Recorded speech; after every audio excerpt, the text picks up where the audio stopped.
Whether it's a sales tax, ugh, or a property tax, ugh, or a income tax, ugh. Nobody enjoys paying taxes. Taxes have also led to serious conflicts throughout history. In 1765, when England imposed the infamous Stamp Act, the American colonies revolted. That began a series of events that led to the American Revolution and eventually independence in the colonies. A new country, the United States, created a system of government that gave its citizens a say in taxes they paid. Taxes would be minimal and would fund just the bare essentials of government. This new tax system started small, but like most things government-related, it grew bigger and more complicated over time. In 2024, the average American taxpayer paid over $17,000 in annual income taxes. Ugh, gross! Whether they want to or not, everyone pays taxes of some kind. Some of this money goes to necessary public goods like roads and sewer systems, or the country's military. Social welfare programs, government subsidies, foreign aid, and transfer payments are also funded by taxes, and the results are, well, questionable. $2 million to teach farmers in South America how to play violin? Gross! Not again! But how do taxes affect a market economy? Well, they distort the price of goods and services. A price distortion is an inaccurate picture of how much it costs to make or sell a product, or how much someone pays for it. Price distortions move producers and consumers away from equilibrium, the sweet spot where the product supply is equal to the amount demanded. Let's consider sales tax, which is an amount added to a product or goods price. If a dining set costs $100 and the sales tax is 5%, the final price is $105. Or if a pair of concert tickets costs $400 and the sales tax is 10%, then the final price is $440. But the cost of taxes is more than the higher price. If the consumers pay the higher price, it may appear to the organizers that the event is more profitable. However, that higher price can discourage consumers from buying tickets, leading to fewer sales overall. This creates a gap between the market price and the true value of the concert tickets. This gap is the price distortion, and it can result in lost revenues, reduced attendance, or even canceled events.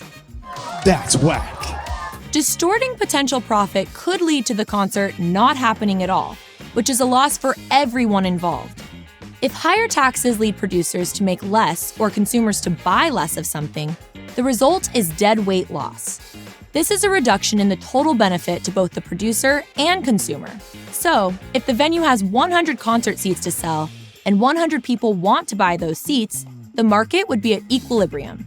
If the prices increase due to the taxes and only 90 seats are sold, the value of the unsold seats is the dead weight loss. The people wanted the seats and the venue wanted to sell them, but because of the tax, no one received the benefit of those 10 tickets. It is simply wasted.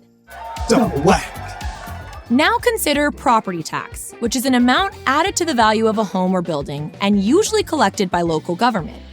If a home's value is $100,000 and the annual property tax is 2%, the owner is on the hook for $2,000 a year in taxes. The higher the property value, the higher the tax liability. A property tax also causes a price distortion because anyone who buys or sells a property has to consider the extra cost. This could affect both the housing supply and the demand for housing in the surrounding area, making it harder for people to sell their homes or for new buyers to acquire the new property they want. Whether it's sales tax, property tax, or any other tax, who ends up paying the majority of the tax isn't always who is initially charged.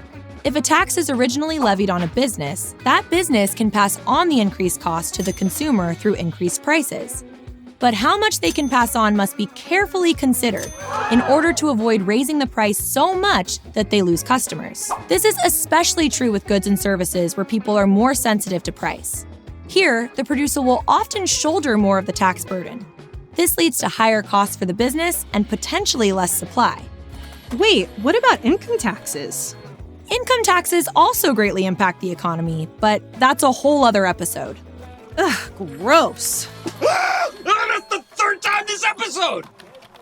Taxes distort the true cost of goods and services, pushing prices away from equilibrium, creating dead weight loss, and wasting resources. In an efficient economy, people and businesses would make decisions based less on taxes and more on the price of a good instead. So the next time you hear taxes, ask yourself, what's the cost and who's really paying? Yeah.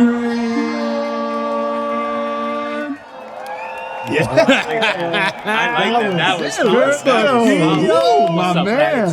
That's Hey. Watch more at PragerUkids.com. And parents, don't forget to subscribe.